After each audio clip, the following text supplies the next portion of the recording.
Moni ndine trick. Landirani moni nonse amene mukundionera ena mkuteka mukungondimvera. Landirani beni moni. Lero ndabwera ndi uthenga wa serious kwambiri. Ndipo uthenga umene undibwesera chizikana shanga. Galu iwe unandichozera chizikana shanga chifukwa cha iwe pano ndikukalamba. Undibwezera chizikana shanga. Undibwezera chinyamata shanga. Abiti takhala ndikayechete ndikupanga kayi video ya serious kwambiri pa social media. Ndi nyimbo zanu zopepera za zifukwazo muimbabe ndikamaliza video ya serious. Mukupanga video ya serious ya shani Ya malonda. Ozapita kunzika bwa. Kusika ndikapangeko chani? Zampano meza mukuti muli ndi malonda kapangireni kunzika kasi meneso jamani. Abiti munomo ndi mu nyumba mwanga nditha kupanga china chilichonse chimene ndikufuna. Nanezo pokala nsimayi wa nyumba muno ndilizo ndi uvulu ndiyangazo. Ndendo ukupemphani kuti takhala ndikayechete nyimbo zanu zopepera za zifukwazo muimbe ndikamaliza. Osanyosa nyimbo sansanu yayi bazi ndamva ndikala shete ndiyimba mukamalisa. Samalonda zanu mukupangazo koma osati munene nyimbo zimene ndikuyimba ine kuti sopepera ayi ndakala shete basi. Pangani samalonda sanuso. Pepani kwambiri chifukwa cha kusokonezeka kumeneko. Pepani.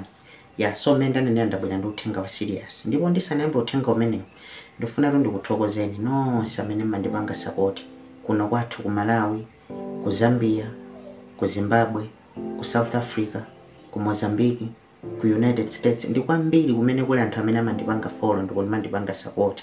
Zikoma kwambiri. Taona ni mapages anga onse pa Facebook, pa TikTok, onse akungokula daily. Last month yomwe ndinayambiraso channel yanga yapa YouTube. Last month paene tunena pano akwanakale 2000 plus subscribers. I don't take it for granted. Thank you so much. Nda uthenga umene ndabwera nawo amati malonda ndikusatsa. Mkutheka muli ndi zogulitsa koma musowa kopita nazo. Munthu zimatheka kukhala ndi katundu kumasowa ma customers. Ndiyankhuleni mkutheka mumayimba muli ndi nyimbo. Mumatha kuyimba koma exposure ndimene ikuvuta. Ndiyankhuleni mutulutse nyimbo kudzera kwa ine. Kaya mwina muli ndi kaya mumapanga mafilimu, kaya mumagulitsa kaya mbewu, kaya mumagulitsa chani, kaya mufuna mupange promote page yanu, kaya mugulitsa malonda aliwonse ndiyankhuleni mupange ndi ine. Friday ndi Saturday ndiziyesesa kumatulutsa maklipi okhudza malonda okhaokha mapeji anga amenewa. Ndiyeno kwa amene afuna ndiyankhule zokhudza business, namba ya WhatsApp ndi imene ili apa musimu. Nkutheka ena mukumvera namba yanga abiti tanena ni namba ya business ya WhatsApp ija mwina kutengera ena amene akungomvera. Okay, ndi 0897 zikizi volo volo 59 kumapeto. Zikoma kwambiri. Namba ndi imeneyo ndi imene ili musi. Pangani malonda ndine aliwonse lenti yankhulaneni bola sakhala iliko. Malonda anu mukapanga ndine sazagwa. Malonda opanga ndine sangagwe iyayi. Atiliki muzazipopezo kwambiri atiliki. Inu ngati munakweza mabere aine.